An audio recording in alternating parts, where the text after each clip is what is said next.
Hello everyone, I welcome you all to another video by Legacy IAS where we are going to continue talking our discussion about the important institutions and mechanisms which help us in dispute resolution so that we are able to reduce the entire burden that is there on the courts like Supreme Court and High Courts and subordinate courts for that matter.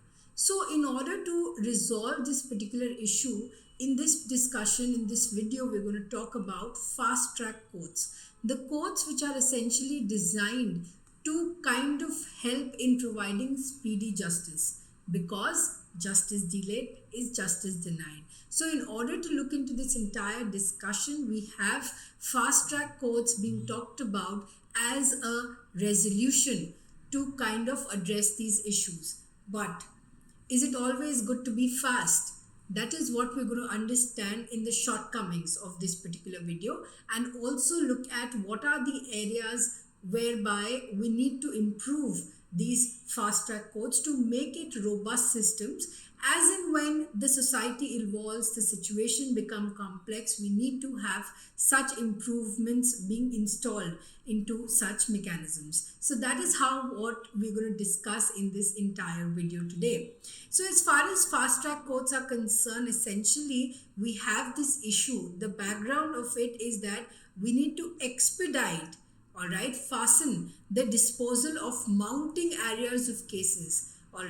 So a lot of such measures have already been taken. Now, on the recommendations of the 11th Finance Commission, the central government eventually decided to establish 1734, that's 1734 fast track courts, especially for the lingering cases which are there in the district level and the subordinate courts, and the cases which are involving under trials in jails. For years together, you're waiting for your time to come for a judgment to take place.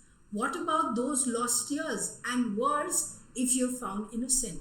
So then it becomes a very, very big problem in terms of the entire justice delivery system.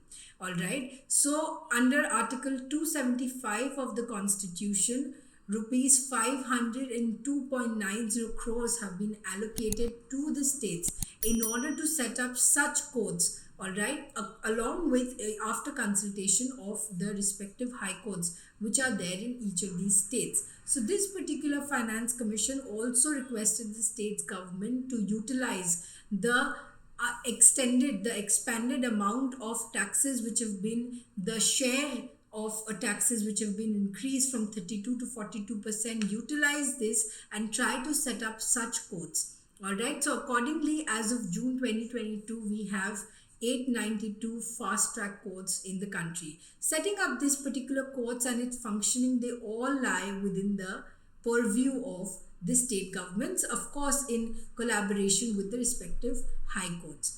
Now, so in order to expedite this and facilitate this, the law minister also asked the respective chief justices to give whatever necessary instructions were there to help us in this objective of speedy disposal of cases. Also, he suggested setting up some mechanisms to ensure that they are done in a time-bound manner.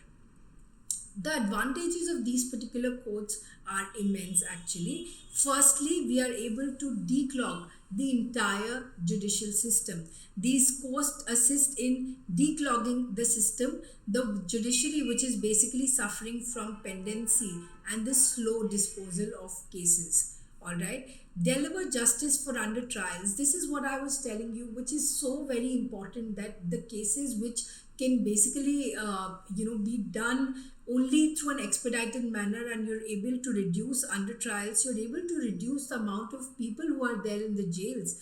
They are also less burdened. So justice delayed is justice denied, and the people who are arrested or detained and they're awaiting their trial to begin, that is where the fast track courts can really come into the rescue and deliver the trial dates to the under trials much faster. We also have a lot of other advantages, including lowering the imprisoned population that is there, which is basically really helping us in fulfilling a moral obligation. In fact, if you look at this data particularly, you will also see that the pendency of cases which we have in each of these states. All right, so in this regard, such reports and such data help us also understand the exact advantages and disadvantages of this particular, or the shortcomings of this particular law. Also, we have been able to deliver justice to the victims, all right, especially in the case of sex crimes, which can sometimes take years together, and the victim has to deal with that trauma. This entire moral obligation is something where fast track courts have been really put into a big pedestal. All right, so in this regard, the kind of noble cause that they're doing, it's something that is a major advantage in this direction. A lot of states have managed to dispose their cases through these fast track courts, and these can be used as very important data in this regard. So as far as the success so far, we've been seeing high clearance rate, all right, and also speedy trial rate. There has been a good amount of case disposal and efficiency in solving the cases in a very short period of time, looking at 33 lakh cases disposed since 2014. So this is a major number that we're looking at, and the advantages is what we've just talked about. There is also an improvement in the efficiency and effectiveness of judiciary. They try to use faster procedures, speedy trials, and try to improve the entire efficiency and productivity of the judicial service. But there are several issues which are also there in the name and in the process. Now, according to the National Crime Records Bureau, which released in 2020 of January, these particular courts, these particular trials have basically 28,000 number which we are looking at, out of which only 22,000 of these cases have basically taken less than a year to complete, which means that the remaining cases, over 80 or rather over 70% of the cases, are the ones which are basically taking more than a year to adjudicate and come up with an outcome, which means that the fast trackness is still yet to be achieved. The fast character of it is still yet to be achieved. There are several logistical issues which are there in the journey. They basically suffer from outdated technology, all right, which are trying to really create further burden on the minds of the victims. The forensic labs, the reports that the labs are basically coming up with, even they are coming at a much delayed areas, and it's worsened in the rural areas. So these kind of issues kind of further are not or hindering the process of achieving this fast trackness. Also, there is a great shortage of staff and also judges, which further affect the speedy efficiency. There is also a problem with regards to prioritization. Now, even if there are, like, let's say 10 lakh cases which you have, you need to kind of look into the cases which require your attention on a priority basis. That kind of importance has to be given, and sometimes it requires difficult decisions. There's much low rate of conviction rate as was expected, and the primary reason is the incidence of witnesses. They are turning hostile. Okay, so you're having to look for and trying to create alternative evidence, and you're unable to come up with a lot of conviction in this regard. So this is a problem whereby the witnesses, the support and the protection that needs to be given to witnesses is another problem in this area.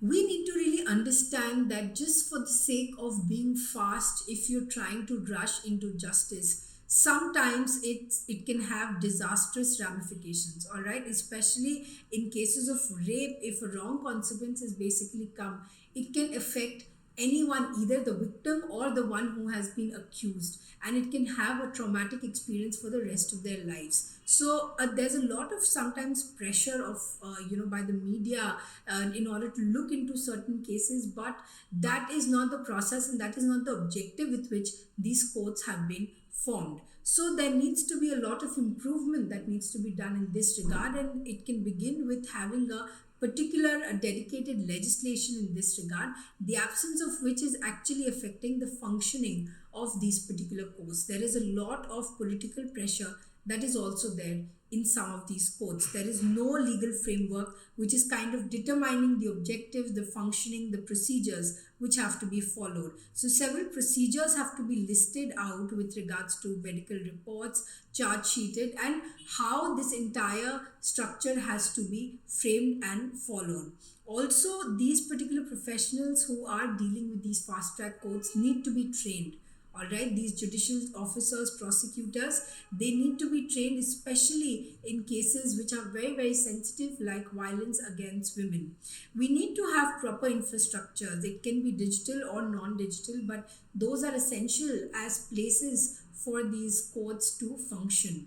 There needs to be a periodic monitoring and evaluation to ensure that it is done according to law, it is done according to proper process through assess their effectiveness to important data collection and surveys. So here we have a lot of areas, a lot of suggested reforms which can be brought in and improved in these fast track courts so that it is able to achieve the objective which it set out for. So I hope you have liked this particular video. Let us know by liking it and also sharing and subscribing it for more such videos by Legacy IAS.